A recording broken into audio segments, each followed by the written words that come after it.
Stress. We all feel it sometimes. A little bit can be good, like when it gives us the push we need to study for a test. But too much stress is bad for us. It makes us sick, overwhelmed, exhausted, or on edge, and leads us to make poor decisions. So what can we do to make our lives less stressful?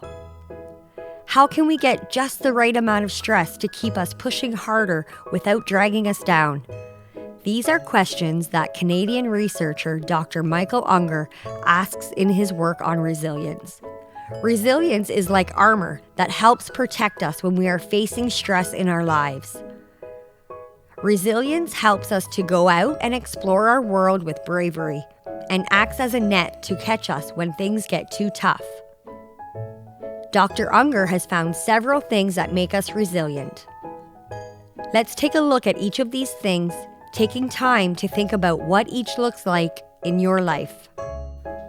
The first thing is structure. Having a sense of structure means following routines and knowing what the expectations are from the adults in your life.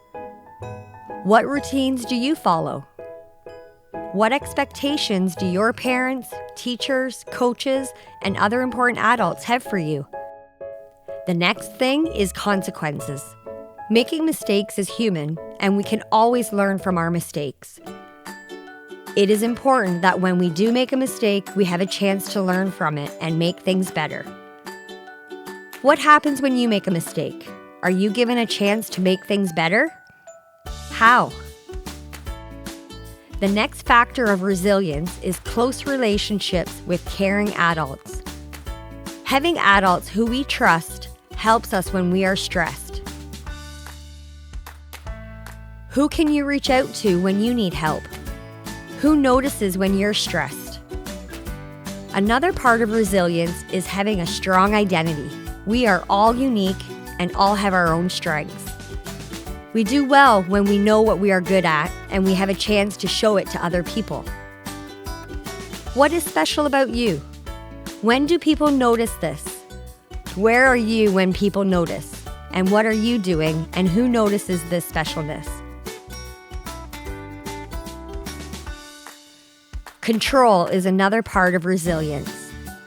There are lots of things that kids don't have control over, but it is important that kids still have some control over their lives. Where and when do you get to be a part of making decisions that impact yourself and others? What parts of life do you have some control over? Belonging, spirituality, and a sense of purpose are all important to building resilience. It is important to feel connected to a group, whether this is family, community, sports team, or a cultural group. It also helps when we are stressed to feel connected to something larger than ourselves, like having a sense of purpose in life or religious beliefs. Where do people miss you when you're not there? Where do you feel that you belong? Where, when, and how do you connect with your culture? Another part of resilience is rights and responsibilities. Do you know that children have rights? Maybe you did. We talk a lot about rights, but we don't always talk about their partner, responsibilities. Rights and responsibilities work together to make sure that you are treated fairly and that you contribute to the fair treatment of others. Where are you treated fairly? How and when do you stand up for what you believe in? What responsibilities do you have to yourself and others? The last factor of resilience, as identified by Dr. Michael Unger, is safety and support. Having places where we feel we can let our guard down and people who can handle it helps us manage stress. Who takes good care of you? Where do you feel most safe? When do you feel most safe? With whom do you feel most safe? Now that you know about resilience, can you think of some things that you can do to build more resilience in your life? Here are just a few examples. Ask your parents, grandparents, or great-grandparents about your family history. Share your talent with others.